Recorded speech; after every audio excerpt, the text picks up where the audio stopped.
तो hi friends, Bihar police का form भी आ चुका है, भरा भी जा चुका है।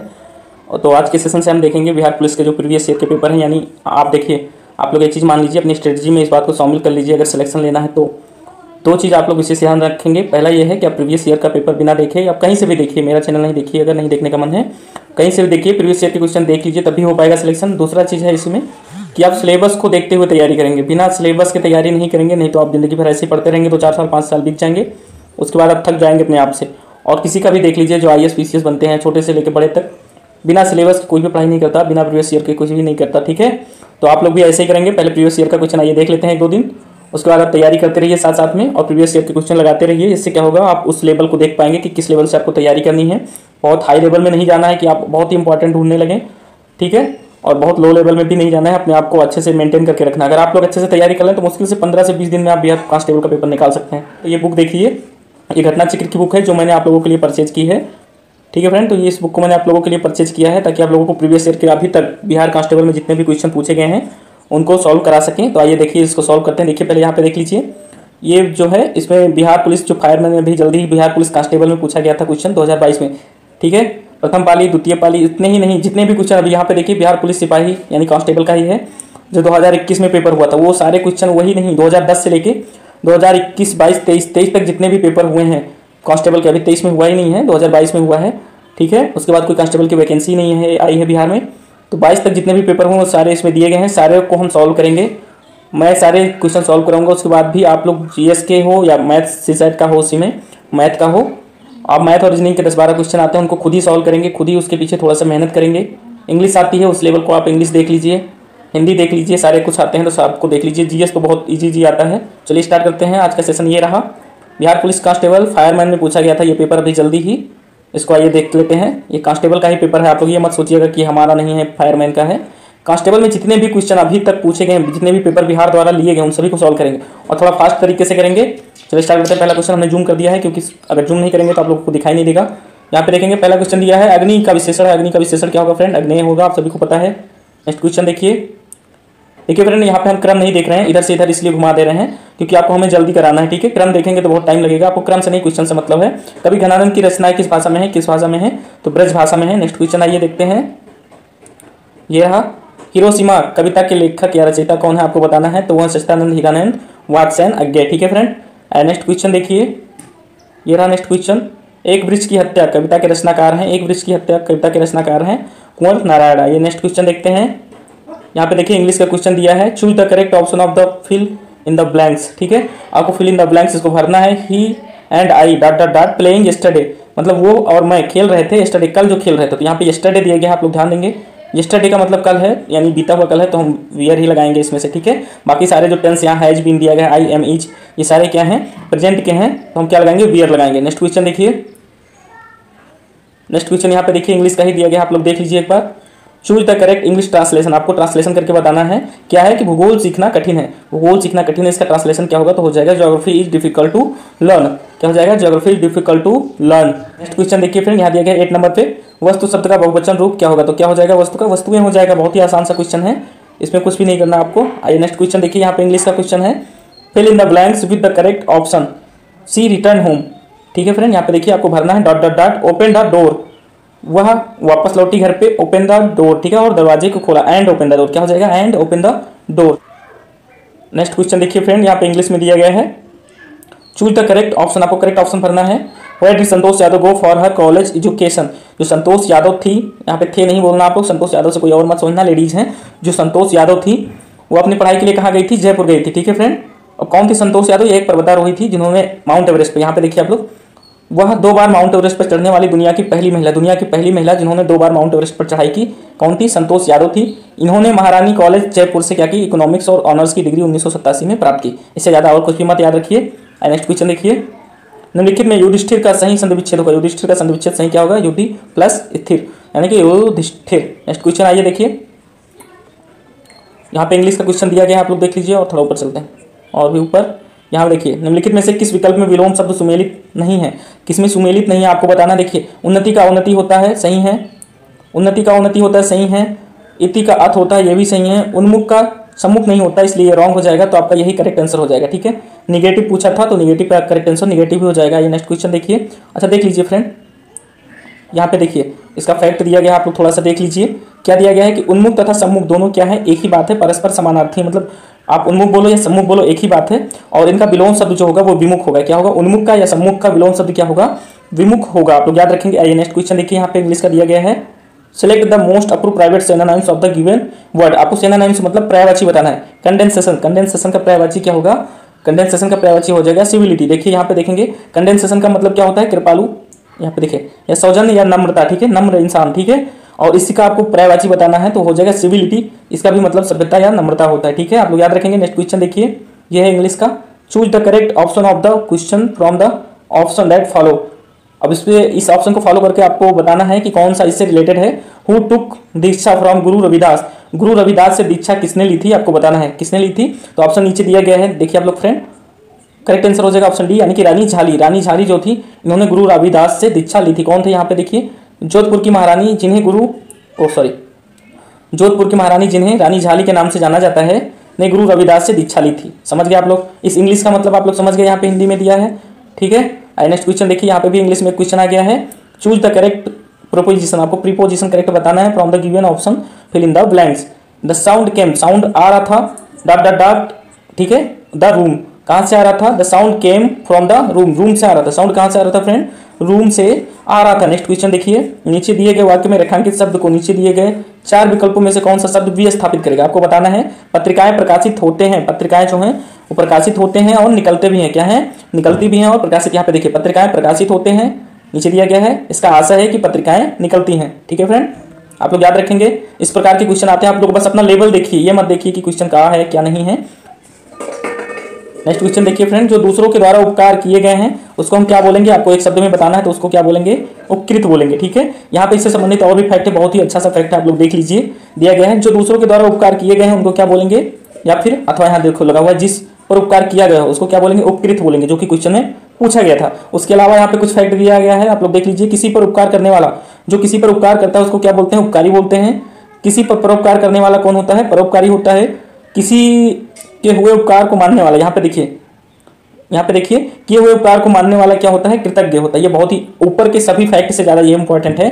जो किसी के किए हुए उपकार को मानता है क्या होता है, कृतज्ञ होता है। और उससे भी ज्यादा इंपॉर्टेंट है कि किए हुए उपकार को ना मानने वाला कौन होता है, कृतज्ञ होता है। कौन होता है, कृतज्ञ होता है। ये सारे आप लोग याद रखेंगे, क्वेश्चन याद रखें ना रखें, उस प्रकार के उस लेवल के ये सारे ऑप्शन दिए गए आप लोग याद रखेंगे। नेक्स्ट क्वेश्चन देखिए, लड़का का भाववाचक क्या होगा, तो लड़कपन हो जाएगा। क्या हो जाएगा, लड़का क्या है, एक जातिवाचक संज्ञा है, जिसको हम इंग्लिश में बोलेंगे कॉमन नाउन, ठीक है। उसका अब्स्ट्रैक्ट नाउन बनाना, यानी कि भाववाचक संज्ञा क्या हो जाएगा, लड़कपन हो जाएगा। यहाँ पे देखिए, अगर नहीं समझ में आया तो यहाँ देख लीजिए, लड़का क्या है, भाववाचक, लड़कपन हो जाएगा लड़का का। और यहाँ पे दिया है, यह एक जातिवाचक संज्ञा है। नेक्स्ट क्वेश्चन देखिए, इंग्लिश में दिया गया है, which of the following is similar in meaning as phrase. आपको बताना है, यहाँ पे एक मीनिंग दी गई है, इसके सिमिलर मतलब इसी के जैसा किसका अर्थ निकलेगा। Walk in once sleep, walk in once sleep, ठीक है फ्रेंड। इसका मतलब हो जाएगा रविष्ट। क्या हो जाएगा, रविष्ट। यहाँ पे देख लीजिए, अगर नहीं समझ पाए इंग्लिश तो इसका मतलब देख लीजिए, वॉक इन वन स्लीप का देखिए, वॉक इन वन स्लीप का मतलब होता है कि मंत्र मुग्ध करना, ठीक है, या किसी को मोह लेना। इसी को इंग्लिश में हम बोलेंगे रविष्ट। क्या बोलेंगे, एक शब्द में रविष्ट, वॉक इन वन स्लीप, इसको एक शब्द में बोल सकते हैं रविष्ट। इसका मतलब भी होता है मोहित करना या किसी को मंत्रमुग्ध करना, ठीक है। नेक्स्ट क्वेश्चन देखिए, हमारे सौरमंडल के किस ग्रह को लाल ग्रह के रूप में जाना जाता है। बहुत ही आसान सा क्वेश्चन है, सभी को पता है, मंगल ग्रह है। नेक्स्ट क्वेश्चन आइए देख लीजिए, उच्चतम न्यायालय के मुख्य न्यायाधीश को उसके पद से हटाया जा सकता है। कैसे हटाया जा सकता है फ्रेंड, तो महाभियोग के द्वारा हटाया जा सकता है। यहाँ पे कुछ इसके फैक्ट हैं, आप चाहे तो देख लें। संसद के दोनों सदनों में उपस्थित तथा मतदान करने वाले सदस्यों के 2/3 बहुमत से संकल्प पारित करके उस पर अगर राष्ट्रपति क्या कर देता है, साइन कर देता है, तो फिर क्या होगा, जो मुख्य न्यायाधीश हमारे वो हट जाएंगे अपने पद से। इनके न्यायाधीश की अधिकतम क्या मतलब उम्र क्या होनी चाहिए, अगर पद से हटाया जाता है तो 65 वर्ष होनी चाहिए। नेक्स्ट क्वेश्चन यहाँ देखिए, बहुत ही अच्छा सा क्वेश्चन, आप इसको मॉडरेट टाइप का बोल सकते हो। एल नीनो शब्द है, किस देश का शब्द है, बहुत ही अच्छा क्वेश्चन है। इस क्वेश्चन को आप लोग याद रखेंगे। इसके अलावा भी अगर कोई क्वेश्चन आता है तो आप लोग याद रखेंगे। एल नीनो क्या है, स्पेनिश शब्द है। एल नीनो का मतलब होता है छोटा बच्चा, ठीक है फ्रेंड। क्या होता है, छोटा बच्चा। आइए यहाँ पे दिया गया देख लीजिए, जिसका क्या होता है, यहाँ देखिए, एल नीनो क्या है, एक स्पेनिश शब्द है। एल नीनो एक स्पेनिश शब्द है जिसका अर्थ होता है छोटा बच्चा। बस आप लोग इतना याद रखिए। नेक्स्ट क्वेश्चन आइए देख लेते हैं, यहाँ भी दिया गया है। ये क्वेश्चन बहुत ही अच्छा सा है, किसे फॉरेस्ट मैन ऑफ इंडिया। अच्छा सा क्वेश्चन है, फैक्चुअल क्वेश्चन हमेशा वही रहते हैं, बदलते नहीं हैं। तो आप लोग जो फैक्ट वाले क्वेश्चन हैं उनको हमेशा याद रखा कीजिए, क्योंकि वनडे एग्जाम दे रहे हैं।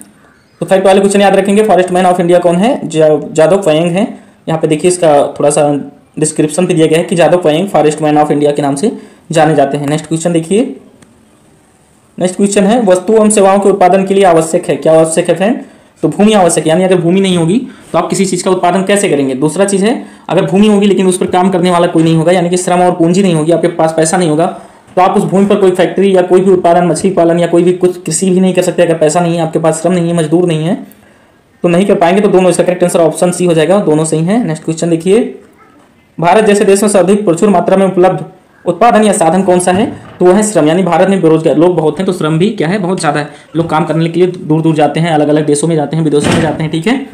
नेक्स्ट क्वेश्चन देखिए, नेक्स्ट क्वेश्चन है, भारत के नियंत्रक एवं महालेखा परीक्षक यानी कि कैग जिसको बोलते हैं, इंग्लिश में बोलेंगे controller and editor general of India, की नियुक्ति कौन करता है? आपको बताना है। तो इनकी नियुक्ति कौन करता है? जितनी भी सेंट्रल लेवल की नियुक्तियां जितनी भी, उनकी नियुक्ति कौन करता है? हमारे जो राष्ट्रपति हैं यानी कि प्रेसिडेंट हैं वो करते हैं। अब यहाँ कैग के बारे में बताया गया, तो यहाँ देख लीजिए थोड़ा सा, भारतीय संविधान के आर्टिकल 148 यानी कि 148 में क्या है, कैग के बारे में उल्लेख किया गया है, ठीक है। उनकी नियुक्ति कौन करता है? राष्ट्रपति करता है। इसके अलावा यहाँ पे एक पॉइंट देखेंगे, इसका कार्यकाल कितने वर्ष का होता है? 6 वर्ष का होता है कार्यकाल, और अधिकतम उम्र क्या होती है? 65 वर्ष। जो भी, या तो 6 वर्ष उनका टाइम पूरा हो गया या 65 वर्ष की आयु पूरी हो गई तो वो रिटायर हो जाएंगे, ठीक है। नेक्स्ट क्वेश्चन देखिए, देश का प्रथम नागरिक को, कितना आसान सा क्वेश्चन आ गया, मतलब ऐसा क्वेश्चन तो सभी को पता होता है, 110% लोगों को पता होता है आज के समय में। अगर आप ये सोचते हैं कि केवल आपको पता है तो गलत बात है। तो इसका करेक्ट आंसर होगा ऑप्शन डी, आप सभी को पता है। नेक्स्ट क्वेश्चन देखिए, मयूरभंज खान किसके लिए जानी जाती हैं? किसके लिए? लौह अयस्क के लिए जानी जाती हैं। ये नेक्स्ट क्वेश्चन, मयूरभंज कहाँ है देख लीजिए, मयूरभंज की खान क्या है? उड़ीसा में है, ठीक है। लौह अयस्क के लिए जानी जाती हैं। नेक्स्ट क्वेश्चन देखिए, के-सिवन अध्यक्ष थे, किसके अध्यक्ष थे? आप सभी को पता है, इसरो के अध्यक्ष थे जब चंद्रयान 2 लॉन्च हुआ था। चंद्रयान 2 जब लॉन्च हुआ तो के-सिवन के अध्यक्ष कौन थे? के-सिवन थे। और अभी आपको बताना है कि इसरो के वर्तमान अध्यक्ष कौन से हैं, यहाँ पे लिखा हुआ है लेकिन मैं इसको स्किप कर दे रहा हूँ, आप लोग बताएंगे इसरो के वर्तमान अध्यक्ष कौन है। भारत की जलवायु है, भारत की जलवायु कैसी है? उष्णकटिबंधीय मानसूनी जलवायु है। नेक्स्ट क्वेश्चन देखिए, कहाँ दिया गया है, ये रहा नेक्स्ट क्वेश्चन। देखिए फ्रेंड, ये क्वेश्चन काफी इंपॉर्टेंट है, बिहार में अगर एग्जाम देने जा रहे हैं तो बिहार के फैक्ट से थोड़ा संबंधित है, इसलिए मैं बोल रहा हूँ इंपॉर्टेंट है। राजेंद्र सेतु किस नदी पर स्थित है? आपको बताना है। जो राजेंद्र सेतु है वो किस नदी पर है? तो वो गंगा नदी पर है, ठीक है, गंगा नदी पर है राजेंद्र सेतु। ये क्या करता है फ्रेंड? उत्तरी बिहार को दक्षिणी बिहार से जोड़ने का काम करता है। कौन? राजेंद्र सेतु। अच्छा, यहाँ पे देख लीजिए फैक्ट दिया गया है, मैं करवा दे रहा हूँ आपको, थोड़ा सा अगर आप देख पा रहे हैं तो थोड़ा जूम कर दिया मैंने, ठीक है। या गंगा नदी पर है राजेंद्र सेतु, किस नदी पर है? आप लोग गंगा नदी में है। किस राज्य में है? बिहार राज्य में है। कब बना था?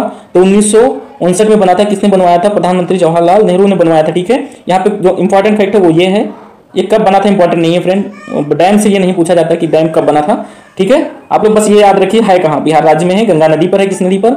और क्या करता है ये? उत्तरी बिहार को दक्षिणी बिहार से जोड़ने का काम करता है, ठीक है। कौन सा? राजेंद्र सेतु, राजेंद्र सेतु। नेक्स्ट फैक्ट देखिए, विश्व के सबसे बड़े क्रिकेट स्टेडियम यानी कि मोटेरा का नया नाम, यानी मोटेरा का जब नाम चेंज किया गया था फ्रेंड, मोदी जी ने चेंज कर दिया था, तो मोटेरा का नया नाम क्या पड़ा था? तो नरेंद्र मोदी स्टेडियम पड़ा था। क्या? नरेंद्र मोदी स्टेडियम है। नेक्स्ट क्वेश्चन देखिए, ये रहा नेक्स्ट क्वेश्चन, एशिया का सबसे स्वच्छ गांव किस राज्य में है? तो वो है मेघालय में। ये अपडेटेड डाटा का है, मतलब उस समय के करंट से पूछा गया, आज आपको कुछ इससे लेना देना नहीं है, आप लोग याद रखेंगे। आज आपको एशिया का सबसे स्वच्छ गांव ढूंढ कर देखना है कौन सा है कौन सा नहीं है। भारत में मीठे पानी की सबसे बड़ी झील है, मीठे पानी की सबसे बड़ी झील कौन सी है? तो वो वुलर झील है। मैं फ्रेंड एक बात बता दूं, इससे पहले बीपीएससी बिहार लोक सेवा आयोग में पूछा गया था, भारत में निम्नलिखित में से कौन सी मीठे पानी की झील है, और तब ऑप्शन दिया गया था नीचे कूट में, 5 ऑप्शन भी दिया जाता है, कूट में दिया गया था, तो उसमें करेक्ट आंसर दोनों हो गया था, वुलर झील और लोकटक झील दोनों हो गया था, ठीक है। लेकिन यहाँ सबसे बड़ी पूछा है, वहां पे पूछा था मीठे पानी की झील कौन सी है भारत में, ठीक है। यहाँ पे क्या पूछा? सबसे बड़ी सभी को पता है, छोटे छोटे बच्चों को पता है कि वुलर झील भारत की सबसे बड़ी मीठे पानी की झील है। लेकिन इसमें देखो 2 झीलें यानी कि लोकटक झील जो दी गई हैं, भीमताल, नैनीताल, इन सभी में जो भी झीलें हैं सभी मीठे पानी की झील हैं। जो पहाड़ों पर पाई जाती हैं या ऊंचाई पर पाई जाती हैं वो सारी झीलें क्या हैं? वो लगभग मीठे पानी की हैं। और जो मतलब दक्षिण भारत में पाई जाती हैं कर्क रेखा के बाद, ठीक है, जो कर्क रेखा के बाद पाई जाती हैं, जो अधिकतर जहाँ पर गर्मी होती है, टेम्परेचर ज्यादा होता है, वहाँ पे झीलें क्या होती हैं? खारे पानी की होती हैं, ठीक है। वुलर झील कहाँ है? जम्मू कश्मीर में, आप सभी को पता है। नेक्स्ट क्वेश्चन आइए देखिए, श्वेत क्रांति निम्नलिखित में से किसके उत्पादन से संबंधित है? बहुत ही फुद्दू सा क्वेश्चन है, आप लोग मार दीजिए, करेक्ट आंसर होगा दूध उत्पादन। श्वेत क्रांति के जनक कौन है? वर्गीज कुरियन है, डॉक्टर वर्गीज कुरियन है श्वेत क्रांति के जनक भारत में, आप लोग याद रखिएगा। नेक्स्ट क्वेश्चन देखिए, ये रहा, इसको हम जूम कर दें। प्रति 1000 पुरुषों पर महिलाओं की संख्या कहलाती है, क्या कहलाता है फ्रेंड? लिंगानुपात क्या कहलाता है? क्या कहलाता है फ्रेंड? लिंगानुपात कहलाता है। यहाँ पे कुछ फैक्ट और पूछा जाता है आपके एग्जाम में, आप लोग देख लीजिए। भारत में प्रथम जनगणना किसके समय में या किस वायसराय के समय में? आप लोग गवर्नर जनरल नहीं बोलेंगे, किस वायसराय के समय में हुई थी? तो लॉर्ड मियो के समय में हुई थी। किसके समय में? लॉर्ड मियो में। कई बार ये एग्जाम में पूछा गया कब हुई थी प्रथम जनगणना भारत में, तो आप लोग बताएंगे भारत में प्रथम जनगणना कब हुई थी? 1872 में हुई थी। और साथ में और एक चीज़ पूछा जाता है कि जो 10 की जनगणना की शुरुआत है, मतलब 10 साल पे जनगणना होगी, इसकी शुरुआत कब हुई थी? तो आप लोग बताएंगे कि इसकी शुरुआत 1881 में हुई थी। किस वायसराय के कार्यकाल में? तो लॉर्ड रिपन के कार्यकाल में, ठीक है। साथ में ही हमको बता दें आज के समय में जो हमारा डाटा है वो 2011 की जनगणना के अनुसार होता है, और भारत की जो जनगणना है 2011 की, उसी के अनुसार भारत का लिंगानुपात 943 है, ठीक है। आप लोग याद रखेंगे भारत का लिंगानुपात 943 है। नेक्स्ट क्वेश्चन ये रहा, अंतरराष्ट्रीय साक्षरता दिवस प्रतिवर्ष किस दिन मनाया जाता है? तो किस दिन मनाया जाता है फ्रेंड? 8 सितंबर को मनाया जाता है। ये भी करंट से अपडेटेड है। तो आप लोग वर्तमान में आप लोग देखते जाएंगे कि कितने सारे दिवस हैं कांस्टेबल में, यहाँ तक कि बिहार एसआई में भी कई बार पूछा जाता है दिवस और उसके थीम। तो दिवस और उसके थीम आप लोग सारे दिवस जो भी चर्चा में रहे हैं उनके थीम देखिए। मैं एसआई का एग्जाम जब मैं क्लियर किया था तो उसमें पूछा था दो, एक तो ये पूछा था कौन सा, कैंसर दिवस, ठीक है, एक रेडियो दिवस, एक कैंसर दिवस पूछा था। तो उसी तरह आप लोग भी मतलब पढ़ के जाएंगे जितने भी दिवस हैं, क्योंकि एक ना एक दिवस आपसे जरूर पूछेगा, आप लोग याद रखेंगे। आइए नेक्स्ट क्वेश्चन देखते हैं, इससे संबंधित क्या है। जीडीपी से तात्पर्य है, जीडीपी से क्या तात्पर्य है फ्रेंड? कि सकल घरेलू उत्पाद इसको बोलते हैं, ग्रोथ डोमेस्टिक प्रोडक्ट। यहाँ पे देखिए अल्प बेरोजगारी तब होती है जब लोग क्या करते हैं, अपनी क्षमता से कम काम करते हैं, ठीक है। अपनी क्षमता के, मान लो आपको क्षमता अधिक है लेकिन आपको काम नहीं मिल रहा है, आप चाहते हैं कि आप 12 घंटे काम करके अच्छा खासा पैसा कमाएं, लेकिन आपको 10 घंटे मतलब 8 घंटे का काम मिल रहा है। या फिर ऐसे समझ लीजिए कि आप एक आईएएस बनने के योग्य हैं, ठीक है, लेकिन अब आईएएस बन के ना बन के आप एक कांस्टेबल हैं, होमगार्ड हैं, तो कहीं ना कहीं आपकी क्षमता जो है आपकी वो प्रभावित हो रही है, आपका क्वालिटी प्रभावित हो रहा है, ठीक है। उसी को बोलेंगे अल्प बेरोजगारी, मतलब जो बनना चाहते हैं आप वो बन के ना कुछ और बन जाते हैं अपनी मजबूरी की वजह से, ठीक है, उसी को अल्प बेरोजगारी बोलते हैं। आइए नेक्स्ट क्वेश्चन देखिए, भारत की प्रथम महिला राष्ट्रपति कौन थी? अच्छा सा क्वेश्चन है बट बहुत ईजी है, प्रतिभा पाटिल थी।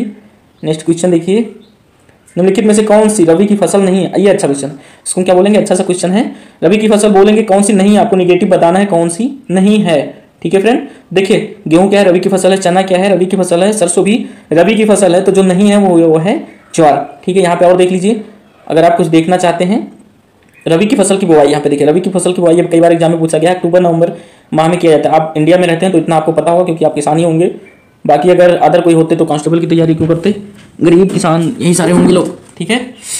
तो आप लोग याद रखेंगे रबी की फसल की बुआई अक्टूबर नवंबर महीने में की जाती है। और साथ ही इसके अंतर्गत जो फसलें दी गई हैं देख लीजिए, सरसों, गेहूं, अलसी, मटर, चना आदि क्या है, रबी की फसलें हैं। यहाँ पे कुछ और चीजें हैं, इंपॉर्टेंट सा क्वेश्चन है। एमनेस्टी इंटरनेशनल है, एमनेस्टी इंटरनेशनल क्या है फ्रेंड? मानव अधिकार एक संगठन है, क्या है? मानव अधिकार संगठन है, आप लोग याद रखेंगे। यहाँ पे इससे संबंधित कुछ फैक्ट दिया गया, आप लोग देख लीजिए। इसकी स्थापना, एमनेस्टी इंटरनेशनल की स्थापना 1961 में हुई थी, ठीक है। मुख्यालय कहाँ पे है? लंदन में है इसका। नेक्स्ट क्वेश्चन देखिए, वारदोली सत्याग्रह की मुख्य भूमिका किसने निभाई थी? वारदोली सत्याग्रह में तो निभाई सरदार वल्लभ भाई पटेल। यहीं पे मतलब यही वो सत्याग्रह है, कहाँ पे है? गुजरात में। पहले देख लीजिए यहाँ पे थोड़ा सा फैक्ट, वारदोली सत्याग्रह 1928 में गुजरात में हुआ था, इतना जान गए। यहीं पे मतलब इन्हें सरदार की उपाधि दी गई थी, सॉरी। नेक्स्ट क्वेश्चन देखिए फ्रेंड, बिस्मिल्लाह खां कौन सा वाद्य बजाते हैं, मतलब कौन सा यंत्र बजाते थे, आपको बताना है। तो शहनाई बजाते थे, आप सभी को पता है, करंट रिलेटेड है। नेक्स्ट क्वेश्चन देखिए, भारत में पहला भूमिगत रेलवे कहाँ चलाया गया था? ये भी मतलब करंट रिलेटेड है, कोलकाता में चलाया गया था। नेक्स्ट क्वेश्चन देखिए, लेकिन आप लोग याद रखेंगे ये नए ही करंट यानी 2022 के करंट से रिलेटेड है, तो आप लोग याद रखेंगे। करंट का मतलब ये नहीं होता फ्रेंड, करंट का मतलब आप 2-3 साल में कुछ इंपॉर्टेंट चीजें भी याद रख सकते हैं, वो भी एग्जाम में पूछा जा सकता है। प्रथम विश्व युद्ध का तत्कालीन कारण क्या था? यहाँ पे क्वेश्चन पूछा गया है किससे? वर्ल्ड हिस्ट्री से क्वेश्चन पूछा गया है। 2-3 क्वेश्चन है वर्ल्ड हिस्ट्री के, तो आप लोग वर्ल्ड हिस्ट्री भी एक मैराथन कम से कम, ज्यादा नहीं पढ़ेंगे पर मैराथन देख के कम से कम जाएंगे, उसको 2 बार रिवीजन करके जाएंगे, क्योंकि वर्ल्ड हिस्ट्री से यहाँ पे कई सारे क्वेश्चन आए हैं। तो क्या था फ्रेंड? ऑस्ट्रिया के राजकुमार की हत्या, प्रथम विश्व युद्ध का तत्कालीन कारण यही था। ऑस्ट्रिया के जो राजकुमार थे, यहाँ पे देखिए फर्डिनेंड, क्या थे? राजकुमार फर्डिनेंड, उनकी हत्या कर दी गई थी। कहाँ पे? बोस्निया की राजधानी सेराजेवो में, ठीक है। बोस्निया की राजधानी सेराजेवो में 1914 में ऑस्ट्रिया के राजकुमार फर्डिनेंड की हत्या कर दी गई थी। इसी कारण प्रथम विश्व युद्ध का जन्म होता है। नेक्स्ट क्वेश्चन देखिए, देश की प्रथम महिला मुख्य निर्वाचन आयुक्त थी, फैक्चुअल क्वेश्चन है, ये कभी भी पूछा जा सकता है एग्जाम में, करंट रिलेटेड नहीं है, आप लोग याद रखेंगे। ये करंट रिलेटेड नहीं है, आप लोग याद रखेंगे इसको। तो इसका करेक्ट आंसर है वीएस रमा देवी। क्या है? VS Rama Devi. Next question आइए देखिए, निम्नलिखित में से कौन भारत के उप प्रधानमंत्री नहीं रहे? आपको बताना है इनमें से कौन है जो भारत के उप प्रधानमंत्री नहीं रहे या नहीं बने, ठीक है फ्रेंड। तो वो थे NH बहुगुणा, बाकी सभी इसमें दिया गया है, वो सभी बन चुके हैं। आइए नेक्स्ट क्वेश्चन देखिए, यहाँ दिया गया है हिमालय पर्वत की उत्तरी पर्वतमाला का नाम क्या है? बहुत ही अच्छा सा क्वेश्चन है, ये ज्योग्राफी से है कि हिमालय पर्वत की उत्तरी पर्वतमाला का नाम क्या है फ्रेंड? तो वो हिमाद्री है। इसके अलावा हिमालय पर्वत की जो दक्षिणी पर्वतमाला है उसको क्या बोलते हैं फ्रेंड? शिवालिक हिमालय। यहाँ देखेंगे दक्षिणी पर्वतमाला को क्या बोलते हैं? शिवालिक हिमालय या वाह्य हिमालय के नाम से जाना। अब यहाँ पे देखिए, अगर ये उत्तरी पूछा गया है तो आप लोग उत्तरी को भी याद रखेंगे और दक्षिणी को भी याद रखेंगे। दक्षिणी को क्या बोलते हैं? शिवालिक हिमालय या फिर वाह्य हिमालय। नेक्स्ट क्वेश्चन आइए देखिए, 0 डिग्री अक्षांश किस नाम से जाना जाता है? 0 डिग्री अक्षांश को विषुवत रेखा, ठीक है, यहाँ से विषुवत रेखा होकर गुजरती है। नेक्स्ट क्वेश्चन देखिए फ्रेंड्स, सौर सेल बनाने के लिए किस पदार्थ का उपयोग किया जाता है? तो सिलिकॉन का यूज किया जाता है। आप लोग याद रखेंगे, भूलेंगे नहीं। नेक्स्ट क्वेश्चन देखिए, रेखीय संवेग को बदलने की दर को कहते हैं, रेखीय संवेग की बदलने की दर को क्या कहते हैं? बल कहते हैं। यहाँ पे देखिए फ्रेंड, नेक्स्ट क्वेश्चन है, खुली वायु में कुछ दिन छोड़ देने पर सिल्वर की वस्तुएं काली हो जाती हैं क्योंकि उन पर डाट डाट डाट की परत बन जाती है। किसकी परत? सिल्वर सल्फाइड की परत जम जाती है। इस कारण से क्या होता है, वस्तुएं काली हो जाती हैं जो सिल्वर की होती हैं अगर हम उनको छोड़ दें कुछ दिन तो हवा में। नेक्स्ट देखिए, ग्रहों की गति का संचालन होता है या किस कारण होता है या किसके नियम के द्वारा होता है? तो केपलर के नियम के अनुसार होता है ग्रहों की गति का संचालन। अब केपलर का नियम क्या है यहाँ पे दिया गया है, आप लोग देख लीजिए एक बार। उन्हीं के नियम के अनुसार क्या है, ग्रह गति करते हैं, मतलब जैसे जैसे बताया, जिस वेग में बताया। यहाँ पे देखिए नियम है, आप लोग पढ़ लीजिएगा। आइए नेक्स्ट क्वेश्चन हम लोग आगे देखते हैं, ठीक है। आइए नेक्स्ट क्वेश्चन ये रहा, खोजी गई प्रथम जीवाणु रोधक एंटीबायोटिक। बहुत ही अच्छा सा क्वेश्चन है ये कि प्रथम एंटीबायोटिक कौन थी, जीवाणु रोधी या फिर एंटीबायोटिक कौन थी? पेनिसिलिन थी। आप लोग याद रखेंगे, इजी सा क्वेश्चन है। नेक्स्ट क्वेश्चन है, बर्फ पानी पर क्यों तैरता है? क्यों तैरता है फ्रेंड? बहुत ही अच्छा सा क्वेश्चन है, क्योंकि क्या है, बर्फ का घनत्व पानी से कम होता है, ठीक है। बर्फ का घनत्व पानी से कम होता है, इसलिए वो 1/10 भाग पानी के ऊपर बर्फ का तैरता रहता है, ठीक है। नेक्स्ट क्वेश्चन देखिए, ये रहा, वायवीय श्वसन में ग्लूकोज के विखंडन से प्राप्त होता है, क्या प्राप्त होता है? तो CO2 प्लस जल प्राप्त होता है। क्या प्राप्त होता है? CO2 प्लस जल, यानी कार्बन डाइऑक्साइड प्लस जल। नेक्स्ट क्वेश्चन देखिए, यहाँ पे दो अस्थियां आपस में एक दूसरे से किससे जुड़ी होती हैं? तो किससे जुड़ी होती हैं? स्नायु, यानी इसको हम बोले अगर तो लिगामेंट बोलेंगे। क्या बोलेंगे? लिगामेंट। हिंदी में बोलते हैं स्नायु। किससे जुड़ी होती हैं? लिगामेंट के द्वारा। यहाँ पे देखिए, अस्थियों को आपस में जोड़ने का कार्य लिगामेंट यानी कि स्नायु द्वारा किया जाता है, आप लोग याद रखेंगे। नेक्स्ट क्वेश्चन देखिए, प्रतिध्वनि सुनाई देती है, प्रतिध्वनि सुनाई देती है किसके कारण? जब आपकी तरंगे क्या होती हैं? ध्वनि तरंगे परावर्तन के कारण। किसके कारण? ध्वनि तरंगों के परावर्तन के कारण आपको क्या होती है? प्रतिध्वनि सुनाई देती है। इससे रिलेटेड एक क्वेश्चन और पूछा गया था कि प्रतिध्वनि कितने दूरी पर सुनाई देती है? यहाँ देखें, शायद नीचे दिया गया है, नहीं दिया गया है। द ओरिजिन ऑफ स्पीसीज पुस्तक के लेखक है, ओरिजिन ऑफ स्पीसीज किसने लिखी है? चार्ल्स डार्विन ने लिखी है। बहुत ही आसान सा है, कई लोग मतलब सभी को पता है इसको। नेक्स्ट क्वेश्चन देखेंगे फ्रेंड्स, साइट्रिक अम्ल मुक्त रूप से होता है, कहाँ पे होता है? तो नींबू में होता है साइट्रिक एसिड। उसके अलावा यहाँ पे कुछ एसिड दिए गए हैं, आप लोग देख लीजिए। इमली अंगूर में क्या होता है? टाइटरिक एसिड यानी टाइटरिक अम्ल लिखा हुआ है। सेब में मौलिक एसिड होता है और सिरका में एसिटिक एसिड होता है। इसके अलावा आपको बताना है कमेंट करके कि बैटरी में कौन सा एसिड होता है। जो बैटरी कार की बैटरियां होती हैं उसमें कौन सी एसिड पड़ी होती है? तो उसमें सल्फ्यूरिक एसिड होता है। क्या होता है फ्रेंड? सल्फ्यूरिक एसिड होता है। नेक्स्ट क्वेश्चन देखिए, यहाँ पे निम्नलिखित में से भारी मशीनों के उपयोग के लिए स्नेहक कौन सा है? तो कौन सा है? ग्रेफाइट है। इसके अलावा ग्रेफाइट का यहाँ पे देखिए किस में यूज किया जाता है? नाभिकीय रिएक्टर में मंदक के रूप में ग्रेफाइट का यूज किया जाता है। उसके अलावा पेंसिल, जो पेंसिल की लेड होती है, मतलब जो बीच में काला काला होता है जिससे हम लिखते हैं, जिससे हम ड्राइंग करते हैं, वो किसकी बनी होती है? ग्रेफाइट की बनी होती है। अगर इस प्रकार का क्वेश्चन भी पूछा जाता है तो आप लोग बता देंगे। नेक्स्ट क्वेश्चन देखिए, मनुष्य में डाट डाट डाट आहार नाल का सबसे लंबा भाग है, कौन सा? क्षुधांत है। आहार नाल का सबसे लंबा भाग कौन सा? क्षुधांत। इसको क्या बोलते हैं? छोटी आंत भी बोलते हैं। क्या बोलते हैं? छोटी आंत।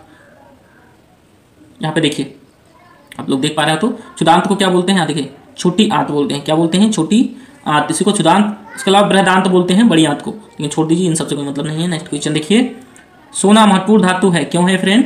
क्योंकि यह एक आघार वर्धता तथा तन्यता के कारण है, ठीक है फ्रेंड, आप लोग याद रखेंगे। नेक्स्ट क्वेश्चन देखिए,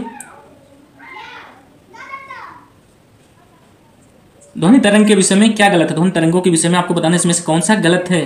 तो ध्वनि तरंगे का वेग 3 × 10⁸ मीटर सेकंड होती है, तो ये सही है, ये सही है। ध्वनि तरंगों का वेग सबसे अधिक ठोस में होता है, ये भी सही है। ध्वनि तरंगे निर्वात से होकर नहीं गुजर सकती, ठीक है, ये भी सही है, क्योंकि ध्वनि तरंगे अगर हवा नहीं होगी, वायु नहीं होगी, ठीक है, तो वहां पे नहीं जा सकती। ध्वनि तरंगों को जाने के लिए क्या चाहिए? माध्यम चाहिए। क्या चाहिए फ्रेंड? एक माध्यम की जरूरत होती है, ठीक है। नीचे दिया गया है कि ध्वनि तरंगों का वेग निर्वात में गैसों की अपेक्षा कम होता है, तो ये गलत है। आइए नेक्स्ट क्वेश्चन देखिए,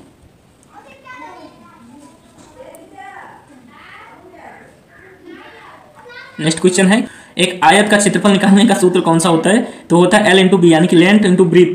आयत का क्षेत्रफल कैसे निकालेंगे? Length into breadth. और आयत का अगर हमें परिमिति निकालें, यहाँ पे देखिए आयत के क्षेत्रफल के बारे में दिया गया है, लंबाई मतलब लेंथ, L मतलब, B मतलब होता है चौड़ाई यानी कि ब्रीथ, L × ब्रीथ, ठीक है। यहाँ पे देखिए 2L + B दिया गया है, इसका मतलब है कि अगर आपको आयत की परिमिति निकालनी है, क्या निकालनी है? परिमिति जिसको बोलते हैं, ठीक है, वो निकालने के लिए हम क्या करेंगे? ये वाला सूत्र लगाएंगे, 2L + B। आइए नेक्स्ट क्वेश्चन देखते हैं। यहाँ पे देखिए फ्रेंड, यहाँ से आपके मैथ के क्वेश्चन आ रहे हैं, तो मैथ के क्वेश्चन मैं पढ़ देता हूँ, बट सॉल्व इसको आप ही करेंगे, ठीक है।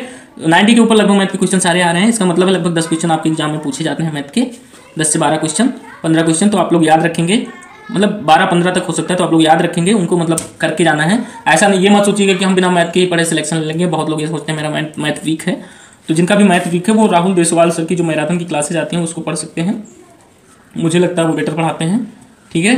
अगर नहीं पढ़ना चाहते, जहाँ से भी पढ़ना चाहते हैं वहाँ पे पढ़ लीजिए। क्वेश्चन देखिए, यदि एक समचतुर्भुज के विकर्णों की लंबाई 6 सेमी 8 सेमी है, तो इसकी भुजा बराबर होगी कितने के बराबर होगी, तो 5 सेमी के बराबर होगी। ठीक है फ्रेंड, अब आप लोग याद रखेंगे इसको करना कैसे, यहाँ पे फार्मूला देख लीजिए, इसको कर लीजिए बैठ के। मैं सॉल्व क्यों नहीं कर रहा हूँ, क्योंकि यहाँ पहले से ही सॉल्व रखा हुआ है इसमें, इस बुक में, इसलिए मैं सॉल्व नहीं कर रहा, कोई मतलब नहीं है, आपका टाइम वेस्ट ही होगा।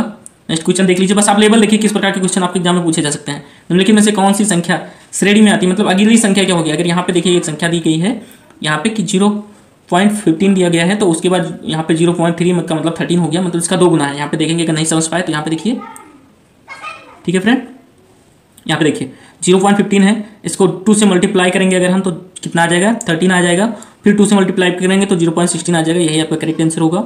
और फिर अगर हम मल्टीप्लाई करेंगे 2 से तो 1.2 आ जाएगा, फिर 2 से करेंगे तो 2.4 आ जाएगा। ये नेक्स्ट क्वेश्चन देखिए, 98 नंबर का क्वेश्चन है। नेक्स्ट ये रहा, 800 रुपये की राशि साधारण ब्याज की दर से एक निश्चित दर पर 3 वर्ष में 956 रुपये हो जाती है। यदि ब्याज दर 4% बढ़ा दी जाए तो वह राशि 3 वर्ष में कितनी हो जाएगी, तो वो हो जाएगी 1052। ठीक है, करेक्ट आंसर भी यहाँ दिया गया है सी। अब आप लोग इसको करके देखिए, एक बार ट्राई कीजिए, क्योंकि इसका लेवल आपको ही करना है, मुझे नहीं करना वहाँ एग्जाम में, आप ही को सॉल्व करना है। 98 नंबर का देख लेते हैं क्वेश्चन, ये रहा 99 नंबर का। 30 अभ्यर्थियों की औसत आयु क्या है, 20 है, तो हम क्या करेंगे 30 को 20 से मल्टीप्लाई करेंगे। ठीक है, 20 अभ्यर्थियों की औसत आयु क्या है, 40 है, तो हम 20 को 40 से मल्टीप्लाई करेंगे। कुल अभ्यर्थियों की औसत आयु निकालनी है, तो हमें ऊपर मल्टीप्लाई करके ऐड करना है, नीचे कितने अभ्यर्थी हैं, कुल 50 हैं, तो 50 से डिवाइड कर देंगे। करेक्ट आंसर हो जाएगा ऑप्शन नंबर बी, यानी कि 28। नहीं समझ में आया तो यहाँ देख लीजिए, हमने पहले यहाँ पे दिया गया था क्वेश्चन में 30 अभ्यर्थियों की औसत आयु क्या है फ्रेंड, 20 है। यहाँ पे देखिए, तो यहाँ पे हमने 30 को 20 से मल्टीप्लाई किया, फिर बोला गया था 20 अभ्यर्थियों की औसत आयु 40 है, तो हमने 20 को 40 से मल्टीप्लाई किया। नेक्स्ट कितने अभ्यर्थी थे टोटल, तो 30 20 50 थे, 50 से डिवाइड कर देंगे, आंसर आ जाएगा 28 28। नेक्स्ट क्वेश्चन देखिए, ये सारे क्वेश्चन आप खुद ही कीजिए, इसलिए मैं नहीं करवा रहा हूँ। यहाँ देखिए, एक नाविक की धारा की दिशा में क्या करता है, 22 किमी घंटा की गति से नाव चलाता है। दूसरा क्या है, उसी वही बोल रहा है कि धारा की विपरीत दिशा में वह 16 किमी घंटा की गति से नाव चला सकता है। ठीक है, तो धारा की गति आपको बतानी है क्या होगी, तो धारा की गति हो जाएगी 3 किमी प्रति घंटा। यहाँ पे क्वेश्चन सॉल्व है, जिनको नहीं आता है वो एक बार प्रैक्टिस कर लेंगे।